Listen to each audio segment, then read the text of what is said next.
Inspector സാറേ, എല്ലാവരെയും പിടിച്ച് വിരട്ടിയിട്ടിരിക്കുകയാണ്. പരസ്പരം ഒരു വിശ്വാസക്കുറവുണ്ട് അങ്ങോട്ടും ഇങ്ങോട്ടും. ഈ വിവരം എത്രയും പെട്ടെന്ന് എല്ലാവരെയും അങ്ങ് അറിയിച്ചു. ഇവിടുത്തെ കാര്യമൊക്കെ ഞാൻ നോക്കിക്കോളാം. മാക്സിമം ആളെ കൂട്ടാൻ പറ്റുമോ അതെല്ലാം അങ്ങ് ചെയ്തു. ഇവിടുത്തെ കാര്യമെല്ലാം ഞാൻ നോക്കിക്കോളാം. പറയുന്ന പിന്നെ വിളിക്കാം.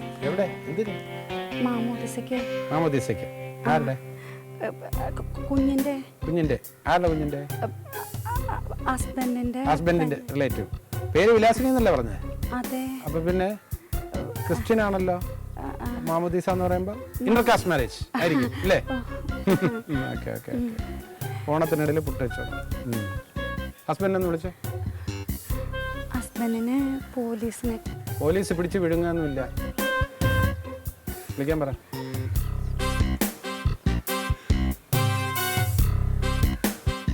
റീഡയൽ ചെയ്താ പോരെ?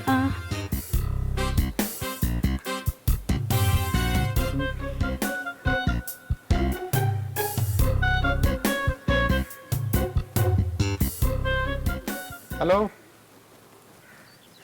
ഇൻസ്പെക്ടർ അശോക്. എല്ലാവരും വിളിച്ചറിയിച്ചോ? ആരെയൊക്കെ അറിയിച്ചു? ആരൊക്കെ വരും?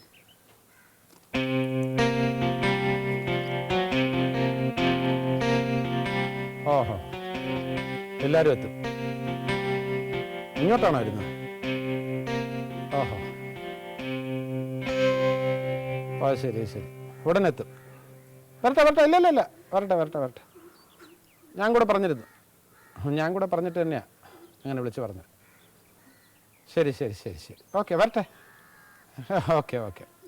ഫോണിൽ കൂടെയെങ്കിലും പരിചയപ്പെട്ടതിൽ സന്തോഷം. നേരിട്ട് കാണാം കേട്ടോ. Thank you.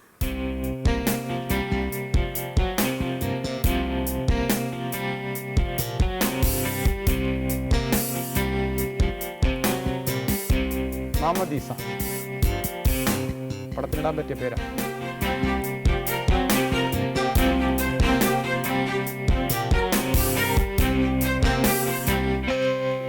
ഇവിടെ ഒരു ഒളിഞ്ഞു നോട്ടവും നടന്നിട്ടില്ലേ സാറേ? പിന്നെ അശ്വിനി പറയാം.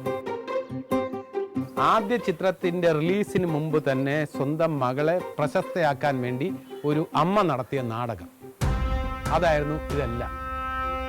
അവർ തന്നെ പ്ലാൻ ചെയ്ത ഒരു ഡ്രാമ.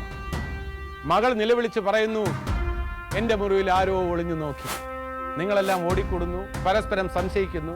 അവസാനം ഈ തിരക്കിനിടയിൽ പാവം ആ കാതരൻ ബോധം കെട്ട് വീണപ്പോ അമ്മ ഫോൺ ചെയ്യുകയായിരുന്നു ഭർത്താവിന്, എത്രയും പെട്ടെന്ന് മീഡിയക്കാരെ ഇങ്ങോട്ട് വരുത്തണം, അവർ വന്ന് മാക്സിമം പബ്ലിസിറ്റി കൊടുക്കണം, അതിലൂടെ സ്വന്തം മകൾ പ്രശസ്തയാകുന്നു. കുറുക്കുവഴി വളരെ മോശമായി പോയി മാഡം.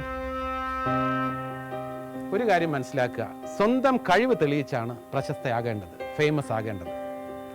ഒരു കഥാപാത്രം നല്ല രീതിയിൽ ആവിഷ്കരിക്കുമ്പോൾ പ്രേക്ഷകർ കൈയടിക്കും, സപ്പോർട്ട് ചെയ്യും. അതിലൂടെ കൂടുതൽ പ്രശസ്തിയുടെ ചക്രവാളങ്ങൾ കീഴടക്കാൻ നിങ്ങൾക്ക് കഴിയും. അതല്ലാതെ ഒരാൾ ഒളിഞ്ഞു നോക്കി അവിടെ മീഡിയ വരിക, അവിടെ അഭിമുഖം എടുക്കുക, ആരാണെന്നറിയില്ല, എൻ്റെ ഭാവി തകർക്കാൻ ശ്രമിച്ചു എന്നൊക്കെ പറഞ്ഞു കൊടുത്താൽ ചീപ്പ് പബ്ലിസിറ്റി എന്നതിൽ കവിഞ്ഞ് ഒരു റിയൽ റെക്കഗ്നീഷൻ ഒരിക്കലും കിട്ടില്ല.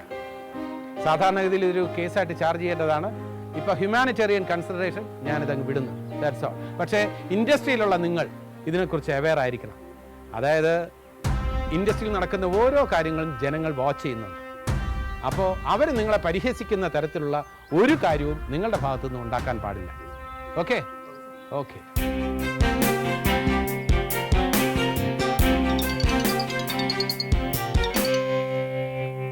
മോളെ, ഉത്തരം കിട്ടിയോ?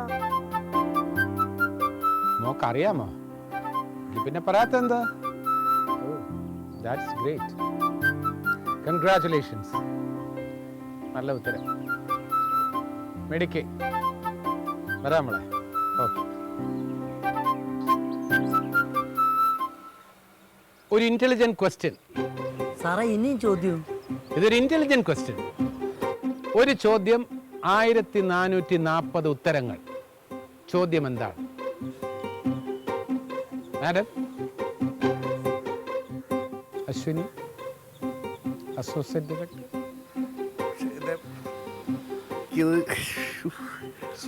ഞാനല്ല. കൺട്രോൾ. ചോദ്യം ഇതാണ്, സമയം എന്തായി? 1440 ഉത്തരങ്ങൾ നൽകാം. 11, 12, 13, 14 തുടങ്ങി പകലാണെങ്കിൽ 12:59 വരെ, ഉച്ചയ്ക്ക് ശേഷം 11, 12 അങ്ങനെ രാത്രി 11:59 വരെ 1440 ഉത്തരങ്ങൾ. നമ്മളെക്കാൾ ബുദ്ധിയുള്ള ആൾക്കാർ വേറെയുമുണ്ട്. ഓക്കെ, എനിക്കറിയായിരുന്നു, ഞാൻ മനപ്പൂർവ്വം പറഞ്ഞ